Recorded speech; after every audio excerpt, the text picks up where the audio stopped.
Cinema నటుడు నాగచైతన్య ఇటీవల కాలంలో కెరీర్ పరంగా ఇండస్ట్రీలో బిజీగా ఉన్నారు. లవ్ స్టోరీ సినిమా తర్వాత పలు సినిమాలో నటించిన చైతు వరుసగా ఫ్లాప్ సినిమాలు తన ఖాతాలో వేసుకుంటూ వచ్చారు. ఇలా ఫ్లాప్తో సతమతమవుతున్న చైతన్య ఇటీవల తండేల్తో హిట్ అందుకున్నారు. ఇప్పుడు ప్రజెంట్ అదే జోష్లో వరుసగా ప్రాజెక్టులను కమిట్ అవుతూ కెరీర్ పరంగా బిజీగా ఉన్నారు. ఇక చైతన్య వ్యక్తిగత విషయానికొస్తే సమంతని పెళ్లి చేసుకుని విడాకులు ఇచ్చిన తర్వాత నాగచైతన్య శోభితతో ప్రేమలో పడడం, ఇటీవల పెళ్లి కూడా చేసుకున్నారు. ప్రజెంట్ నాగచైతన్య శోభిత వారి వైవాహిక జీవితంలో సంతోషంగా ఉన్నారు. ఇదిలా ఉంటే తాజాగా ఒక మ్యాగజైన్కి ఇచ్చిన ఇంటర్వ్యూలో భాగంగా నాగచైతన్య వారి వ్యక్తిగత విషయం గురించి కామెంట్ చేశారు. శోభితతో పెళ్లి తర్వాత ఇద్దరం కూడా ఇండస్ట్రీలో చాలా బిజీగా ఉన్నాం. అయితే ఇలా సినిమాలు సిరీస్లంటూ బిజీగా గడపడమే కాకుండా మాకంటూ కొంత టైం కూడా కేటాయించుకున్నామని, ఇలా మా కొత్త జీవితంతో పాటు కెరీర్ని కూడా బ్యాలెన్స్ చేస్తూ ముందుకెళ్తున్నామన్నారు.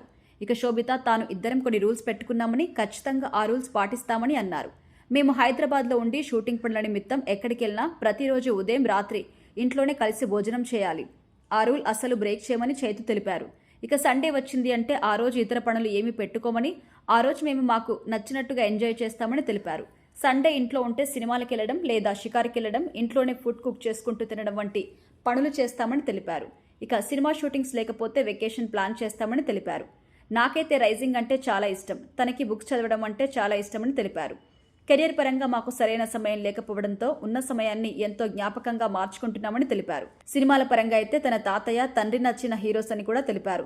కానీ రియల్ లైఫ్ హీరోస్ గురించి మాట్లాడాల్సి వస్తే మా కుటుంబం మొత్తం రతన్ టాటా గారికి పెద్ద అభిమానులమని తెలిపారు. ఈ విధంగా నాగచైతన్య శోభితతో వైవాహిక జీవితం గురించి, వారి విషయం గురించి మాట్లాడడంతో చైతు విషయంలో నాగార్జున ప్రమేయం ఏమీ లేదని, పూర్తిగా శోభితతో తన జీవితాన్ని తనకు నచ్చినట్టుగా గడుపుతున్నారని మాత్రం స్పష్టమవుతుంది.